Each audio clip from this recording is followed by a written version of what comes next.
गुरुग्राम के रहने वाले 38 साल के जोगिंदर की लाश कुछ रोज पहले बजखेड़ा के एक गंदे नाले से बरामद हुई थी। लेकिन इससे पहले कि पुलिस लाश का पोस्टमार्टम करवाकर किसी नतीजे तक पहुंचती, जोगिंदर की बीवी स्वीटी ने उसकी गुमशुदगी की रिपोर्ट लिखवा दी।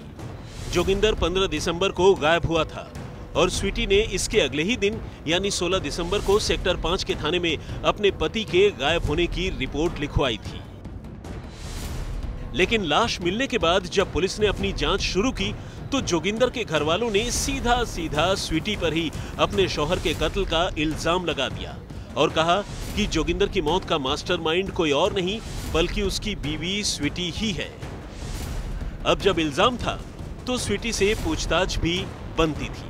पहले तो स्वीटी ने खुद से पूछे गए तमाम सवालों का जवाब पूरे आत्मविश्वास के साथ दिया, लेकिन धीरे धीरे वो पुलिस के सवालों में उलझने लगी और आखिरकार उसे मानना ही पड़ा कि जोगिंदर की मौत के पीछे उसी का हाथ है और उसी ने अपने साथियों को 16 लाख रुपए की सुपारी देकर अपने पति की जान ली है।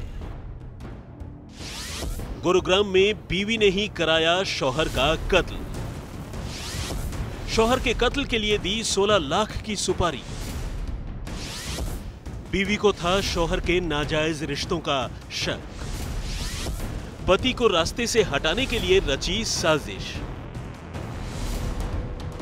असल में जोगिंदर की बीवी स्वीटी को लगता था कि उसके पति के किसी और महिला से नाजायज रिश्ते हैं और वो अपनी जायदाद उस महिला के हवाले करने वाला है और बस इसी शक की वजह से स्वीटी ने पति की जान ले ली।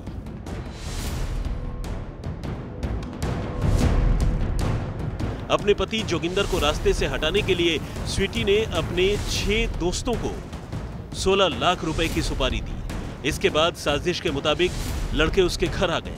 पहले तो सभी ने मिलकर 15 दिसंबर की रात को तकिए से गला घोंटकर स्वीटी के पति जोगिंदर की जान लेने की कोशिश की, लेकिन जब इसमें कामयाब नहीं हुए तो सब ने मिलकर जोगिंदर को लाठी डंडों से इतना पीटा कि उसकी मौत हो गई। इसके बाद उन्होंने लाश उठाकर उसी रात गंदे नाले में डाल दिया ताकि जोगिंदर की मौत का राज हमेशा हमेशा के लिए पोशीदा रहे। लेकिन कत्ल के बाद दुनिया को धोखा देने की कोशिश में दर्ज करवाई गई स्वीटी की रिपोर्ट और जोगिंदर के घर वालों के शक के बाद कातिल बीवी के पुलिस के शिकंजे में आते देर नहीं लगी। पुलिस ने इस मामले में स्वीटी की एक दोस्त कमलेश समेत 5 सुपारी किलर्स को गिरफ्तार किया। लेकिन एक बीवी की ऐसी खौफनाक करतूत की कहानी सुनकर लोग हैरान हैं।